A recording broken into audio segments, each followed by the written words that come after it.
Salut les amis de YouTube. Ouais, je sais, le titre de la vidéo est un peu limite. Quel est le rapport entre le Joker, Batman et Rorschach? Mais attendez, j'ai quelques arguments. Mais pour savoir où je veux en venir, regarde la vidéo jusqu'au bout et je me fais un plaisir de lire vos commentaires.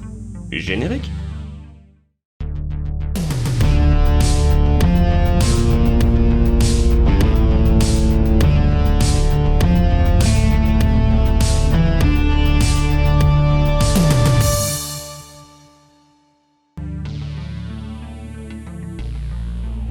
Rorschach, personnage charismatique des Watchmen, est un héros, enquêteur assez particulier. Il a des allures de sociopathe, massacre les criminels qu'il adore faire souffrir, il est très dur, cruel et croit dur comme fer que le monde est pourri. C'est un personnage qui ne cède jamais et ne fait aucun compromis. Tu es un criminel, tu dois souffrir. Point. Dans les dossiers chroniques, aujourd'hui je vous propose de voir ses origines, son histoire et sa création. Les Watchmen. Rorschach, de son vrai nom Walter Joseph Kovac, est un personnage créé par Alan Moore et Dave Gibbons. Je crois que ça se dit comme ça. Bref, ils me contrediront de toute façon. Le comic se raconte l'histoire d'un groupe de super-héros ayant cessé leur activité de justicier. Et malgré leur retraite, les héros semblent disparaître un à un alors que la Troisième Guerre mondiale menace d'éclater à tout moment. C'est lorsque le comédien est assassiné que Rorschach enquête sur ce tueur de héros. Dans les Watchmen, on y trouve un homme immortel et omniscient, capable de voir le passé, le présent et le futur en même temps, aussi puissant qu'un dieu, ou encore Ozymandias, un prodige physique et intellectuel faisant de lui l'un des hommes les plus dangereux du monde. Je ne vais pas vous raconter toute l'histoire de Watchmen, bien que ce comics est très intéressant et transcende le genre, mais si une vidéo sur ce sujet vous intéresse, l'espace commentaire est fait pour ça. Non, je n'essaie pas d'avoir des commentaires, non. Mais alors qu'en est-il de Rorschach, de ses capacités et de son histoire? Les origines et son histoire. Walter Joseph Kovac est un fils non désiré d'une prostituée et sera maltraité par sa mère toute son enfance, ce qui en fait un garçon très perturbé. Et un jour, sa vie va prendre un léger virage. Il va apprendre que sa mère a été tuée et sa réaction sera bien. 2 ans plus tard, il apprend la mort de Kitty Genovese, qui est d'ailleurs un fait réel, et il remarque l'indifférence de ses voisins, mais surtout l'absence de réaction. Il devient dégoûté du monde qui l'entoure, et il décide de devenir le justicier Rorschach.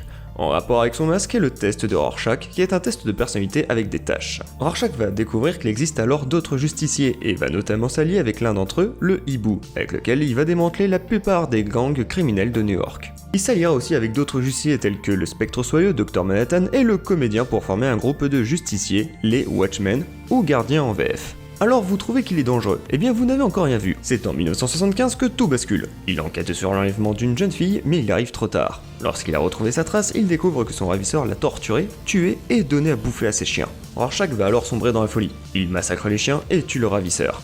Dès lors, il perd tout espoir dans le monde humain. Il n'y voit que la corruption et décide dès lors d'exercer sa justice lui-même, avec violence, et que ce soit radical. Il considère que Walter est mort ce soir, et son masque est son vrai visage. 2 ans après, une loi est votée pour interdire les justiciers, mais Rorschach décide de continuer son activité en solo, le rendant hors la loi et recherché par les autorités. C'est en 1985 que le justicier solitaire enquête sur la mort d'Eddie Blake, le comédien. Il est persuadé que c'est un complot contre les anciens justiciers, et que cet assassinat n'est qu'un début. Malheureusement, ses anciens compagnons le prennent pour un fou, et va continuer son enquête jusqu'à retrouver la trace d'un ancien vilain, Moloch, et espère avoir des réponses. Finalement, il retrouve le vilain mort et arrêté par la police. Il sera libéré par le hibou, et à 2, ils vont continuer l'enquête. Pour le reste, je n'ai pas trop envie de vous spoiler, car le film comme le comics est vraiment très intéressant, donc je vous laisse découvrir l'histoire par vous-même. Conclusion. Comme vous pouvez le voir, les origines du personnage sont très basiques et ne sont pas hyper développées. Mais le peu que nous savons rend le personnage très tourmenté et surtout très instable. Malgré une origine un peu léger, je trouve le personnage génial et vraiment fou. Il est sans pitié et ne compte que sur sa volonté et ses aptitudes physiques. C'est un personnage qui manie le combat au corps à corps, notamment la boxe, et il est très agile. Le hibou le décrira même comme un excellent tacticien. Et on verra par la suite que le personnage possède des talents de détective. Donc oui, c'est peut-être un peu fort de dire que c'est un mélange du Joker et de Batman, simplement parce que c'est un enquêteur un peu fou, mais je trouve qu'il aurait dû être accentué ce côté dérangé. Vraiment c'est dommage de pas être plus proche du Joker. Et du coup, oui, nous avons bien là un simple homme, très fort au combat, dérangé, mais étant un grand détective. N'hésitez pas à écrire votre commentaire le plus scandaleux pour me dire que j'ai tort, sinon vous pouvez regarder une vidéo sur le comics genre Mechanica, ou ma vidéo sur Beetlejuice, pourquoi pas.